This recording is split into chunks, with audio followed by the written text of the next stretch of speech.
Ces mots qui flinguent ta communication, qui flinguent tes relations, qui littéralement tuent la communication avec les autres. Donc allons voir ça ensemble maintenant. Si tu me découvres, bienvenue sur Dis ça sur soi-même. Tu peux rejoindre cette communauté si tu as envie de partager ta flamme intérieure à travers ta mission de vie avec les autres, en te connectant à qui tu es jour après jour. Quels sont ces fameux mots, cher Proactive Rêveur? Il ne fait jamais la vaisselle. Il est toujours en retard. Tu vois, ces petites phrases qu'on peut très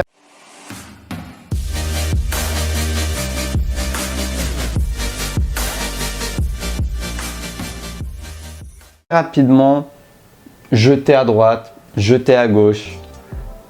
Et c'est pas facile de prendre conscience à quel point ces phrases et certains mots, mais surtout l'intention derrière les mots, l'intention derrière le mot jamais ou toujours, c'est la généralisation. On est en train de généraliser, on est en train de mettre des catégories. On n'est pas en train de prendre en compte la réalité telle qu'elle est en décrivant de manière objective ce qui s'est passé. Ça donnerait quoi en manière de communication beaucoup plus efficace? Tu es arrivé en retard 3 fois cette semaine à notre rendez-vous. Ça peut déjà commencer par une description des faits et non pas un jugement, une généralité. Parce qu'une généralité, elle n'a aucun fondement, ce n'est qu'une généralité. Et ça va, dans la majorité des cas, mettre sur la défensive la personne avec qui tu parles. Donc essaie de toujours partir de la réalité. Ça, c'est vraiment la première clé pour avoir une communication beaucoup plus efficace avec les autres. Et ainsi améliorer tes relations, parce que notre communication, c'est la base de nos relations. Et donc, pour améliorer notre communication, c'est un travail sur soi, à l'intérieur. Et en parlant d'intérieur, la deuxième étape, c'est quoi? C'est d'oser être vulnérable. Parce que si tu n'es pas vulnérable, évidemment que ça va être plus facile de faire des généralisations, ou bien de parler de l'autre plutôt que de parler de toi. Tu vois, au lieu de dire t'arrives toujours en retard, peut-être que tu n'oses pas dire ouais, en fait, je me sens un peu triste parce que j'ai l'impression que tu arrives toujours en retard. Je sais pas, ça me donne une sensation d'être abandonné, de ne pas être pris en compte, etc., etc. Tu vois, ça demande beaucoup plus de vulnérabilité pour pouvoir dire une chose pareille plutôt que de simplement dire à l'autre tu es toujours en retard. Et oui, c'est pas toujours facile de choisir l'option la moins confortable, mais au final, sur le long terme, qui est la plus confortable. Parce que quoi de plus inconfortable que de vivre des relations conflictuelles ou de carrément mettre en péril nos relations avec les autres, avec nos proches, parce que nous n'avons pas voulu, choisi ou c'était très difficile à un moment X d'aller dans cet inconfort. C'est pour ça que j'aime cette idée d'y aller progressivement et de s'entraîner petit à petit, de s'entraîner dans des petites situations où c'est plus facile pour nous d'être inconfortable pour que quand il arrive des gros trucs un peu plus difficiles à gérer émotionnellement, on a beaucoup plus la capacité de sortir de notre zone de confort et d'être dans cet inconfort pour notre propre confort et le confort de l'autre, pour tout simplement investir dans la relation. Et donc, c'est ça. Évitons les généralisations. C'est vraiment le message de cette vidéo. Ne mettons pas les autres dans des cases.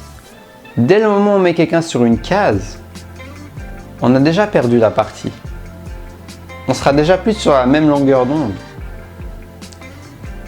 Donc essayons de créer du lien avec l'autre en nous connectant à ce que nous ressentons, en apprenant à communiquer nos besoins, et tout simplement en apprenant à nous offrir à nous-mêmes de l'empathie, parce que c'est en nous offrant à nous-mêmes de l'empathie qu'on pourra plus facilement faire diffuser cette empathie et cette écoute à l'autre, ce qui va améliorer notre communication. Si on arrive à plus facilement se connecter à nous-mêmes, on va beaucoup plus facilement communiquer avec l'autre, parce que l'autre n'est qu'un reflet de soi. L'image qu'on a de nous-mêmes influence la manière dont on voit les autres. Si on ne s'aime pas, on ne va pas aimer les autres. Si on s'aime pleinement, on va aimer les autres. C'est un raccourci qui fait partie de la réalité. C'est comme ça que ça fonctionne. On ne pourra pas s'échapper de cette loi, on va dire. C'est comme ça que ça fonctionne. Donc, tout l'intérêt de développer une bonne estime de soi-même, de travailler sur soi-même, de se connecter à qui on est et de pouvoir le partager avec fun, avec joie avec les autres, parce qu'on n'est plus en train de d'être pris par surprise par nos émotions perturbatrices, mais on les aura au préalable embrassées, ressenties, pris dans les bras pour que quand nous communiquions, nous soyons beaucoup plus libres dans notre communication et pas guidés, restreints et en train de réagir à ces fameuses émotions non conscientisées. Tout ce qui est non conscientisé devient une réaction. Tout ce qui est conscient devient un choix. C'est super important cette phrase. Tout ce qui est inconscient est une réaction. Tout ce qui est conscientisé devient un choix. Donc si tu veux avoir plus de choix dans tes relations, plus de liberté, plus de contrôle, il faudra sortir petit à petit de ce mode réactif et mettre de la conscience dessus. Non pas de le supprimer, mais de mettre de la conscience dessus, de ce mode réactif. De regarder qu'est-ce qui se passe là. Pourquoi je me sens si frustré, énervé, irrité, triste, effrayé, craintif, inquiet quand cette personne en face de moi me dit cette phrase. Pourquoi je ressens la pulsion de pointer l'autre du doigt et de lui dire « tu ne fais jamais ci, tu ne fais jamais ça ». Qu'est-ce que ça a enclenché en moi? Il y a toujours quelque chose qui a été enclenché en toi qui va faire en sorte que tu réagis. Donc le fait de te poser cette question, peu importe le temps que ça te prend pour découvrir la réponse à la question, ou les réponses, parce qu'il peut y avoir plein de facteurs en compte, mais le plus important c'est que tu te poses ces questions, au moins à un moment.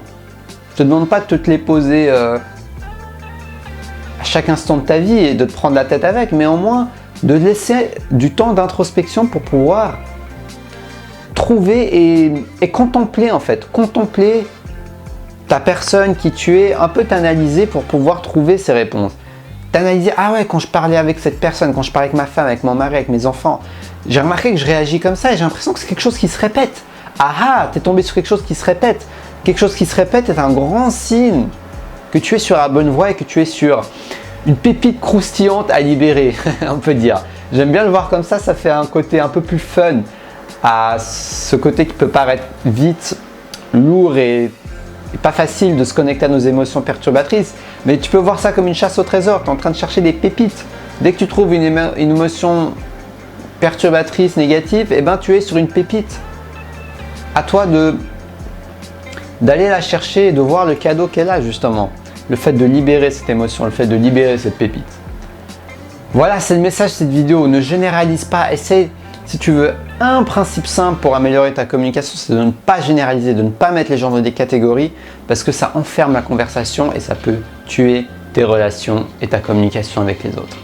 J'espère que cette vidéo t'a inspiré. Si elle t'a plu, like, partage, abonne-toi sur Destination Soi-même, la chaîne des proactifs rêveurs qui aiment bien découvrir de nouvelles choses jour après jour.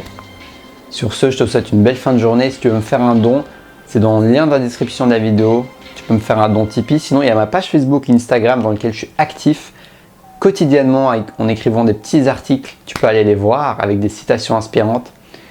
Et si tu veux une séance de coaching avec moi, contacte-moi soit par Instagram, soit par Facebook et on pourra s'organiser une petite séance d'une vingtaine, trentaine de minutes offerte pour que tu puisses découvrir qui je suis en pratique quand j'accompagne quelqu'un.